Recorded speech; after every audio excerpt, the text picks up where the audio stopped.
and welcome to another edition of our Kiss in the Community Public Affairs show. Today, one of my favorite topics to talk about, investment and reinvestment and redevelopment of our communities and how we can get involved. With me today, we've got Reggie Riley. He's one of the founders of Capital Investment, and Mr. Marcus Thomas, co-founder as well of Capital Investment. Good morning, fellas. Good morning. Good morning. How you doing?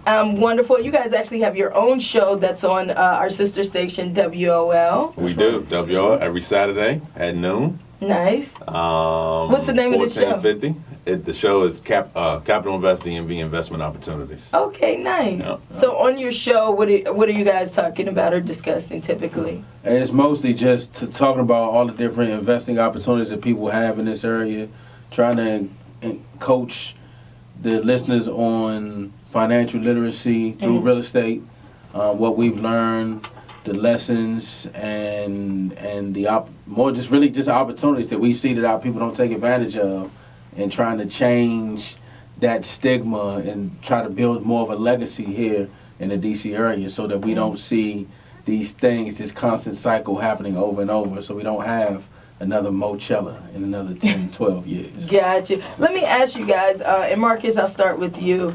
How did you get into investment and real estate investing? And also, as Capital Invest, is it primarily real estate, or do you guys have multiple investment vehicles? So it's primarily real estate. We also do construction, which is mostly on the residential side. We do some commercial, and we also do property management. Okay. But for the most part, it all started from Reggie and I initially purchasing our primary residences, and then from there we started doing rental properties just for building future income, retirement, things of that nature. And from there, we discovered that we actually could turn this into more of a financial gain by doing real estate flips. And we got some education on it, and it just grew from there over time. And now it's bloomed into this big business, and we want to help other people avoid some of the pitfalls that we've had over the years and really build a legacy for their families. Nice. Reggie, how about you? Would you say that's pretty much the same? Yeah, the same thing. A piece of my background is in financial literacy or just coaching in general and teaching in general. So with Capital Invest, I really get to mix both my passions or combine them together, and that's teaching and real estate. And so we have piggybacking on what Marcus said, to really get the word out. We have the radio show, like you mentioned, but we also have some free events throughout the DMV coming up next week that we wanted to maybe touch on a little bit later. Absolutely, yeah. I heard you guys do meetups, which I think is an awesome opportunity for people, especially if you're new to investing or you want to learn more but you don't know what to do, you don't know where to start. Going to a meetup is great because you get to meet like-minded individuals and people who are already doing what you want to do, right? You sound like you just came from one. I know. You know what? I've never been to one. This is my passion. This is my love. Investment and all that is my love. It's just so my family, they're financial advisors. Oh, okay. So like when I was young, I was like 21 when I first really started saying I want to. No, maybe like 23. I had first started in radio. My general manager at the time, Michelle Williams, she was always watching the stock market, and so me and her would talk, and so I'm like, man, I want to get into that because she had money, So I'm thinking, all right, let me do that. And it just so happened my aunt is a financial advisor. She owns her own business, has for 20 plus years. So I went to her, I want to invest. But of course, in my mind, at the time before we knew who Donald Trump is today, right? Everybody wanted to be a Donald Trump. You wanted to get into real estate. That's what you saw as becoming a millionaire. So but my aunt is, financial advisors will tell you all the time, why get your hands dirty when you can invest in these products, So they give me REITs and, self-directed IRAs. You get what I'm saying? So that's my family. They're all, my dad's a financial advisor. So I've always been into investment and finding different things. So yeah, I haven't been to a meetup, but I listen to the Bigger Pockets podcast. And yeah, I know all about it. It's just finding. I think when I'm of an investor's mindset. It's okay, I may not want to do the construction work, but I may want to fund the project. There you go. So I think that they're just, again, I'm always really interested in how we're able to come together and build. So back to your meetups. I say all that to say. Well, it's funny. I used to be a financial advisor also. Yeah. With one of the big banks. And the regulator powers that be made me choose between stocks and bond side of the fence and real estate. Yeah, it's probably more freedom. Yeah, they were like, I could not advise investors on real estate because it's not a regulated industry as far as like the SEC and FINRA and stuff like that. So I chose real estate. I went all in. And that's really when we went all in together. Marcus was already making some moves. And then I just, hopped on, and we, the rest is history. But we've had the meetup since. We've been doing a meetup now probably about 5 or 6 years. So do you do them in different areas? So we started out National Harbor. Now we're going strong in Greenbelt, right by the Fridays. Okay. We do it the last Thursday of every month. I'm coming, man. I'm going to tell y'all now. I'm coming at the Hilton Garden Inn. Hilton Garden Inn, the last Thursday of every month. You can't miss it. It's a ball. We make it a very relaxed, entertaining environment. Have a DJ. It's nice open bar feel. So You've never been to a meetup like that? Never. I mean, we have other meetup and real estate investor associations come, and they say yours is definitely the best. And it's because like we give it away free. We give the information away free. And the reason why we do it that way is because we find that the power is in numbers. The reason why we think we've struggled in our different situations in the past is because it's always just been us. Whereas if it had been a group of us, it would have been a lot easier for us and others. So that's why we give it away free, and let's band together and make some better moves. Absolutely. Now, for people who are skeptical, because sometimes people get skeptical about going to meetups and things because you feel like you're going to be sold on something. What can I expect when I go to a Capital Invest meetup? You said the last Thursday of each month in Greenbelt at the Hilton, right? Yes, ma'am. Okay. Yep, So if I go, what can I expect outside of a good time? What do I expect? What should I be expecting to get out of it? So the first thing you will expect is definitely a warm welcome, which is always good. I mean, easy icebreakers, just people. We don't pitch anything. I would say the only thing we might pitch is some of our vendors. Okay. Like the sponsors. Okay. We're sponsored by an insurance company, so hey, if you need some insurance, go ahead. A construction company, if you need construction, go there. And a property management company, if you have a property that you need to rent, you should rent it and do the work yourself.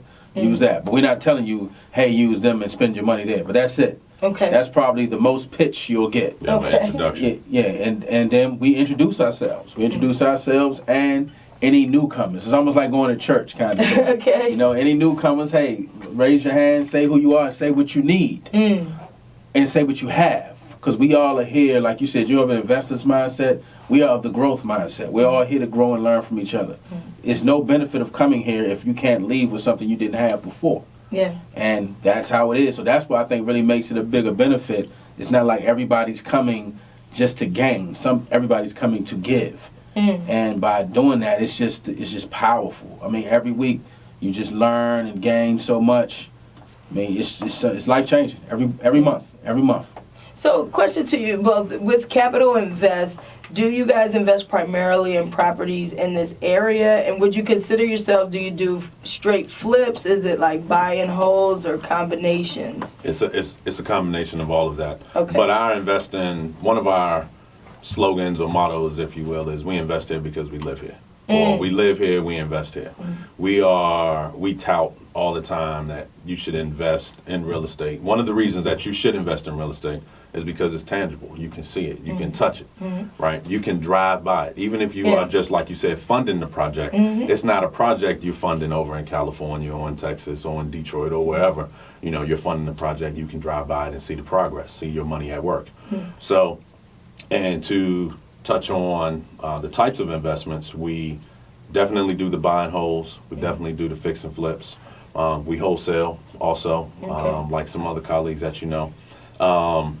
But yeah, it's kind of a shotgun approach to real estate. It's almost, we are open to hearing any type of deal, assessing that deal, maybe partnering with someone or joint venturing with someone on that deal, and just making the best decision. And sometimes funding ourselves. Sometimes somebody has a great deal, might be in a position where we're tied up. I mean, sometimes we might be 20, 30 projects deep.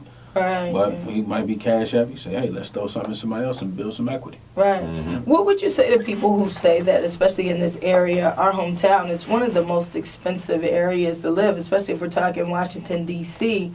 What do you say to that as far as finding good deals? Because it seems like there's more money out here than deals these days. What do you think about that? I bet we find one today. A deal? 100%. Because it's all in how and where you're looking, what you're looking for. Okay. You're not gonna find $100,000 deal on 16th Street. It's just not gonna happen. Right. But it depends on what you're looking for. There's plenty of opportunities here for you, but it's just like any situation. You need to know what you want to do. What's your exit strategy? What's your buying power? You can't say that whole no money down thing that you hear is gone. That's a falsity. You need to have somebody's money. It may not be yours. Maybe Angie. She said she wants to invest. She may fund the deal. When you partner up with Angie fund the deal, then let's go find a deal that works for all of us. And that's where we come into play. Well, we'll coach that deal. We have a funding source. We have an investor that's interested in getting it done. Well, let's bring the thing together. So there's plenty of deals. I mean, the city is expensive, but in actuality, it should be. It's not. It wasn't meant to be a slum forever. It's time for it to change, and that's why we got into this whole gentrification thing. When we did our first show, we started off to be very controversial because I think that we, as a people, didn't understand what gentrification meant from a growth standpoint because we had fixed mindsets here, and now it's time to grow. So, it's plenty of opportunity here from a deal perspective, and we like to bring them up. Yeah, we're talking to the founders of Capital Invest, Reggie Riley, Marcus Thomas. Speaking of which, you said you were speaking, your first show was about gentrification. Give me you guys' thoughts on gentrification. Marcus, you're saying that, we kind of have a misunderstanding when it comes to gentrification. So what does gentrification mean to you? And how have you been able to get out there and not be negatively, I guess, affected by it? It's growth. That is what it is. It's growth. It's a change. It is. We were one way today. We made some improvements, and now we're a little better. We now can market ourselves to a broader mass of people, and maintain some wealth and build wealth. Now, people may say, well, then that pushes someone else out. Well, that happens in anything. Just like if you look at it from a production of a car. I mean, vehicles, when our parents were coming up, they could buy a car cash, $4,000. That same car with that same name now is probably $50,000. So did they gentrify the car dealership? No, they didn't. It's just growth. So why should we, as a city, why should we as a neighborhood not grow? So that's what we're doing. You should inject wealth into your neighborhood. But what we need to do is also inject wealth into our mind and educate ourselves and say, hey, we want to grow bigger. We want to grow better. We shouldn't just see cranes building bigger buildings downtown. We should see cranes building bigger buildings uptown. And in the city, and we should be the ones building them. Because as we see houses being built, how come we aren't the companies building them? Like in our construction company, we employ mostly, we employ former incarcerated folks. We employ unemployed people.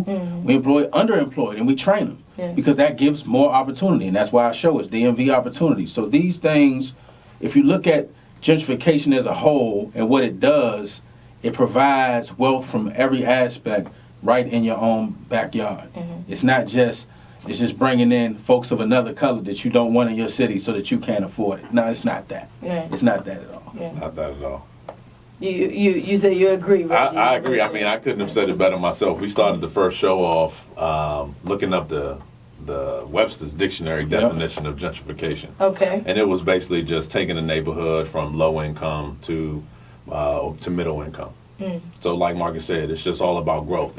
We could not find a definition, even in the Urban Dictionary, that speaks to race, that spoke to any of those things that we normally associate gentrification with. So, it's all about education and just removing that stigma of what it is. All anyone wants to do, from a tenant to a homeowner, is improve their neighborhood. Right? Improve their circumstances, improve their opportunities, and that's what we're here for. What would you say to someone, though, that, maybe they're sitting on their grandparents' house, and the grands are long gone, and the house may not be up to par, like, especially if you got, so both my grandparents' homes are in Northwest. One is on 16th and V, prime real estate. I love it. Still got it, man. It's a row house, and I mean, it's prime. Hope you're ready for this answer, Ange. Okay, then I got another grandparent that's further up near, like, Coolidge Senior High School in Northwest, near Tacoma Park area. There you go. I mean, these are two prime places. Now, money. Now, let's say, for whatever reason, I inherit this property, but I know maybe I don't want to live in it or what have you. And what happens, I think, a lot of times for people is they see an opportunity where it's like, okay, I can sell this house as is, not do anything for then at $300,000-$400,000 easily. But you might also look at the values, and I know 16th and V is damn near $1 million. That area is almost 6-7 plus 100,000. What would you say? What advice would you give someone like me that has inherited this property, but maybe I don't want to live in it, or maybe I'm considering, do I just up and sell it, or would you recommend, do I fix it up and rent it? What type of advice? Because I think that's part of when we talk displacement, or when we talk, sometimes it's families aren't keeping up with the taxes, and they get, there's that that trickery right there, right? You didn't pay the taxes. Then sometimes it's just families feeling like, okay, I have no use for the home. I could get some quick cash and I can move somewhere else, or maybe I want to go out to the suburbs of Maryland or whatever. So what advice would you give people when they're kind of in those situations? So that is, you basically in that question covered every topic of what goes wrong in almost every family on every block in our nation's capital over the past X amount of years. Absolutely. So the first thing we would do, and this is why we have the meetup and our free workshop, is to educate you on your opportunity. No, you should not sell it. Even if you got a flyer from us saying sell your house, you shouldn't sell it. Don't sell it. You shouldn't sell it. Okay. Because we didn't sell ours. We actually have redeveloped my grandmother's house, and we redeveloped his wife's parents' house. What did you need to sell it for? You need to build that wealth and keep it in your family. Okay. And we can show you how to do that. Whether, if you're not financially stable enough, we can show you how to do it from how you can repair your credit using that house. We can show you how to go get some benefits from the city because it was your grandparents' home. There's some opportunities in the DMV that offer you the chance to improve where your family was to where the city is now. So if you take that $300,000 or $400,000 now, and you leaving $600,000 on the table later for somebody else, that's insane. So go refinance the house, pay off the taxes, go get a small loan, renovate it, send it to the property management company, let them rent it out, and you just reap the benefit every month forever until you die. Leave it to your kids, leave it to a cousin, leave it to a niece and nephew, forever. You never run out of money. Because somebody's going to always rent those houses. Right. Because and what you don't understand that you're doing, you're still providing an opportunity for someone else who may not be able to buy that house because they may not be credit ready, but they'll be able to rent. And you're giving them an opportunity to get themselves together. So people think of things negatively. Okay, now you're moving more tenants in. Well, not everybody's in a position to buy today, but they may be later on. So why don't you help somebody else out? And then you're employing a small business. It's a property management company. See, that's not gentrification. That's growth. That's growth, and it's the same thing. Now, if you do sell, maybe you should sell, and then maybe you sell one, take that money, and then develop the other one. Then you partner up with somebody. Say, okay, let me sell you this one, then you help me develop the other one. There you go. So it's still ways that you can do it and not totally sell out. And then that's the problem that we're seeing. We down at 14th and you dancing, talking about they coming and taking from us. Nah, you sold out, and now you're mad. Well, you should be mad at yourself. I hear that. Marcus and Reggie, Capital Invest. Before I let you guys go, this has been a great conversation. Again, I'm excited to come to one of the meetups.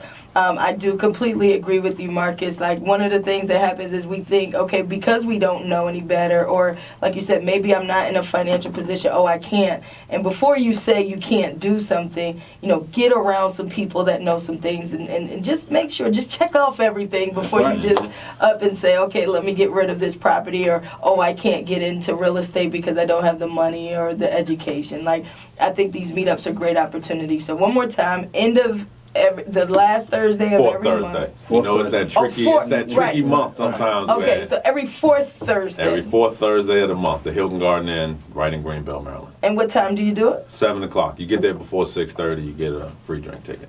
Oh, Yeah. then I'll be there. Yeah, all right, so this is the, now we're talking. Okay. So you can choose. So, we have a lot of people that don't drink that come also. Right. But you have a choice. You can use it at the bar, or you can use the ticket in a raffle that we do. Okay, I'm not mad at it. So Okay. we try to accommodate everybody. And for anybody who wants to follow Capital Invest or get more information in general, maybe they can't make it to the meetups, but they'd like to reach out to you guys and connect with you all, how can they do that? A bunch of different ways. So as of right now, you should go to dmvfreeworkshop.com. Okay. That lays out all of the free workshops that we have coming up next week, all around the Beltway, from Northern Virginia to, I think, Bethesda. Okay. Even here. Even here. We Yeah, one have here at the radio one in your station. conference room. Oh, Yeah, we have okay. the one in the One at conference the radio room station. on, Maybe people might run into you, Lee. Oh, Yeah, okay. on Friday the 20th. Okay. Yeah, next Friday. And what time is that at? Do we know the time? I think Seven. 6. Seven. Is it 7? 6, 7 Might be -ish? 6:30. Okay. Okay. Yeah, it's on the website. So go to, you said dmvfreeworkshop.com. Yeah. Okay. Or to find out more information about us is capitalinvestllc.com. Capital Invest. And then they can always text 38470. They can text invest here, all one word, INVESTHERE to 38470. Yep, and they'll be added to our list and get notifications of all of our upcoming events. Nice. And then for, again, going back to the investors, those of us who maybe we got a little extra hunk of change and we want to do more than put it into the mutual funds and the REITs. And so let's say I've maxed out my 401k, I've put everything I can into an IRA, I can't put anything else in there. And, I still have this lump sum of I have my savings. And I'm saying all this as advice because a lot of times people think they're investors, but you're not really in a position to invest, right? You got to have your savings. You got to do your basics first. Okay, cool. But let's say I still have a nice little hunk of change and I do want to invest and I'm looking to invest. If I wanted to get in from an investor standpoint with Capital Invest, how do you go about that? Same way, just reach out to us. Reggie is actually the CFO. So Okay. you reach directly out to us, capitalinvestllc.com. You have all our contact information, or you can call the office directly, 301-795-4272. Hit extension 3 and just speak to Reggie. And we can line that up. And I would probably channel my old financial advisor advising. and conversation. What are your goals? Right, what do you want to do with this? okay, you're Where one do of you see those. yourself? And then we figure out what's the best way, but all under the umbrella of real estate. Okay, that's awesome. Well, Reggie, Marcus, I appreciate you both for sitting and having this conversation with me. Thank you for what you're doing and how you guys are collectively getting people together to reinvest in our communities. I love the idea of reinvesting in your own backyard and that there are multiple ways to do it. So thank you all for your education. Can I ask you, what keeps you going? I always felt like, where's the point when you're like, all right, man, I'm ready to retire? I feel like if I had, maybe if I could get a building, maybe if I had a building, I'd be like, all right, I'm good. How do you guys keep going with it? I'm always looking at the end. When do I get to retire is my question. So I have my answer. Yeah, go ahead. How do you do? This was on the show 2 weeks ago. So Okay. So we talked about how do we feel like we've made it, or what's what defines success. Yeah. So I had a monetary goal, but since then I've kind of thought about it, and I don't think it ever ends. It doesn't end. I have family. My family has family. My network is ever expanding, and so it never ends until everybody that I love and care for is at a level that I think they can go and be self-sufficient.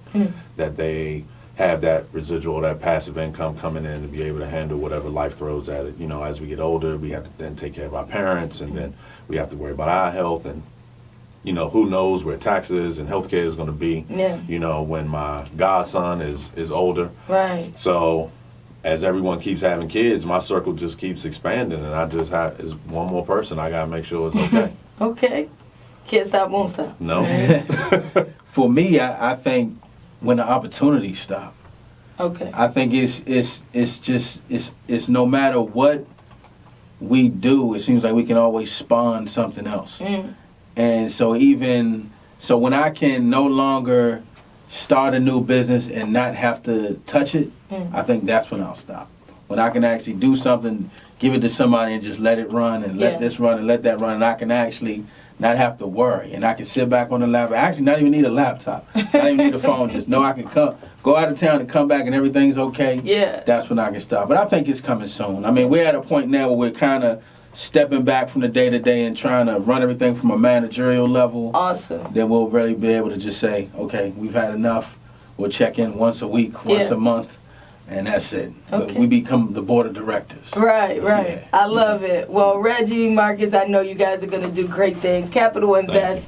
Thank you all for hanging out. This concludes our Kissing the Community Public Affairs show. I hope you've gotten some great information. I hope you hang out with Capital Invest. One more time, how they can follow you and the website and whatnot to get more info. DMVfreeworkshop.com. That'll plug you into all of our free events coming up next week. And CapitalInvestLLC.com for information on our company or to reach out to us directly. As always, you can text the word invest here, that's one word, invest here, to 38470 to get plugged in. There it is. All right. Y'all have a great Sunday. We'll catch you Monday morning on 93.9 WKYS. Thank you.